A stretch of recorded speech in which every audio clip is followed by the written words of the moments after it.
Penyusunan Rencana Perlindungan dan Pengelolaan Lingkungan Hidup atau RPPLH merupakan amanat dari Undang-Undang Nomor 32 Tahun 2009 tentang Perlindungan dan Pengelolaan Lingkungan Hidup, serta Undang-Undang Nomor 11 Tahun 2020 tentang Cipta Kerja. Ketika kita bicara tentang lingkungan hidup, saya meyakini bahwa begitu sangat kompleksnya. Lingkungan hidup tidak hanya bicara tentang sampah, tapi juga di sana ada udara, di sana juga ada air, di sana juga ada tanah. Kita bicara tentang sesuatu yang memang sangat-sangat universe, sangat-sangat menyeluruh, dan itu merupakan suatu inti dari kehidupan kita selamanya, saat ini maupun di masa yang akan datang. Melalui Peraturan Pemerintah Nomor 26 Tahun 2025, penyusunan RPPLH Provinsi diarahkan agar sejalan dengan RPPLH Nasional. Dalam acara konsultasi publik peninjauan rencana perlindungan dan pengelolaan lingkungan hidup atau RPPLH Provinsi DKI Jakarta tahun 2025 hingga 2055, luar biasa. Kita hari ini mendiskusikan sesuatu yang akan kita coba prediksikan, kita coba perkirakan di 30 tahun yang akan datang. Kita punya Formapel, kita punya BPS, kita punya Pak RT, Pak RW, yang selalu gak lelah-lelah mengingatkan masyarakat. Produksi sampah Jakarta lebih kurang 8.200 sampah, 8.200 ton sampah per harinya. Masuk ke bantar-gebang, alhamdulillah sekarang udah mulai agak turun. Kalau 2.500 itu bisa diolah dari perobotan, sepertiga sampah dari Jakarta itu tidak lagi dibawa ke bantar-gebang. Ya, 2.500 taruhlah ada 16 kecamatan. Ada sekian juta warga Jakarta yang bisa kita layani untuk pengolahan sampahnya. Itulah tantangan yang harus kita hadapi. Bagaimana mengelola lingkungan hidup mulai dari hulu, tengah, hilir, tidak hanya sekedar sampah, akan tetapi semuanya, tentang udaranya, tentang airnya, ya, tentang tanahnya. Bicara tanah, bicara tutupan lahannya. Bagaimana kita mengajak masyarakat untuk menghijaukan karangan rumahnya. Itu pun menjadi tugas kita bersama. Ya, belum lagi banyak sekali isu-isu, termasuk sekarang lagi isu climate change, isu perubahan iklim.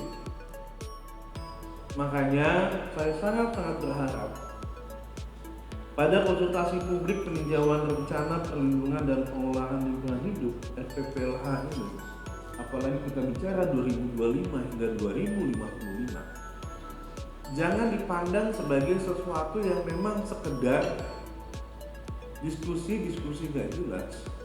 Tapi saya sangat berharap kontribusi kita hari ini akan menentukan wajah Jakarta 30 tahun ke depan. Ini yang sangat penting. Jangan dikira kemudian pertemuan kita hari ini pertemuan yang tidak ada manfaatnya buat Jakarta.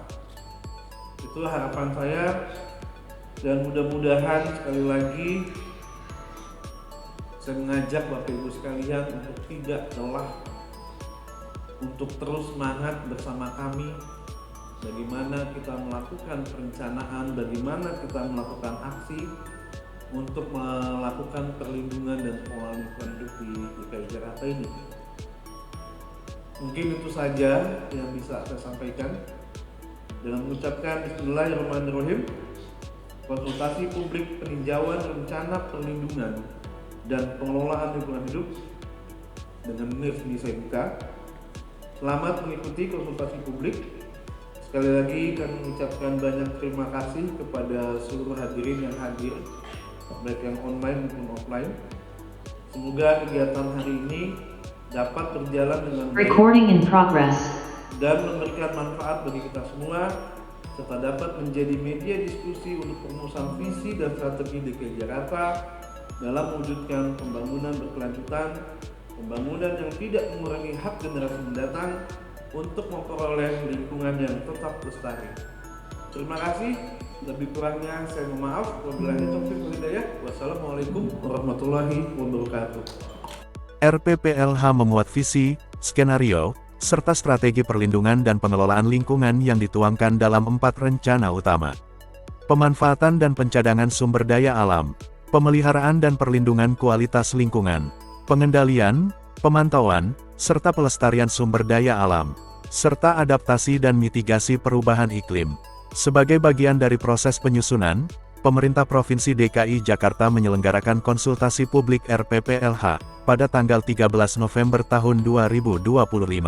Berkontribusi, mimpinya DKI 30 tahun yang akan datang itu apa untuk perlindungan dan pengelolaan lingkungan hidup. Nanti akan coba kami siapkan model yang Bapak Ibu bisa platform. Dari sisi aksi mitigasi perubahan iklim itu ada kampung iklim, kemudian ada sekolah dewata, ada urban farming juga, kemudian dari pengelolaan sampah tadi sudah banyak disebutkan oleh Pak Kadis juga. Itu ada RDF, PLPSA, ITF, kemudian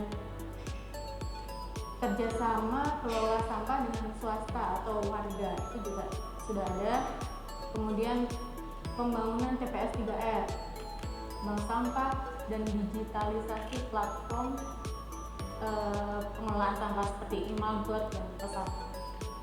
Kegiatan ini menjadi wadah untuk menghimpun aspirasi dan harapan para pemangku kepentingan, guna memperbarui data dan substansi RPPLH. Nah, memang kita bayangkan saja, dalam satu keluarga menetapkan warga kita nanti 20 tahun akan datang mau jadi apa ya?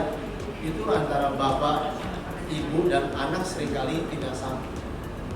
Bahkan ya dalam perkembangannya seringkali sudah sampai remaja ataupun menjelang dewasa, sang anak punya pemikiran yang berbeda sama sekali.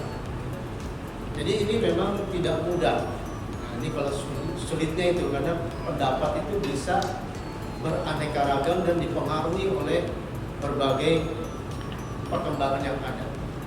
Nah, sekarang kita coba melihatnya dari kacamata objektif masing-masing, apa yang betul-betul dipikirkan untuk sampai pada waktu yang jangka panjang.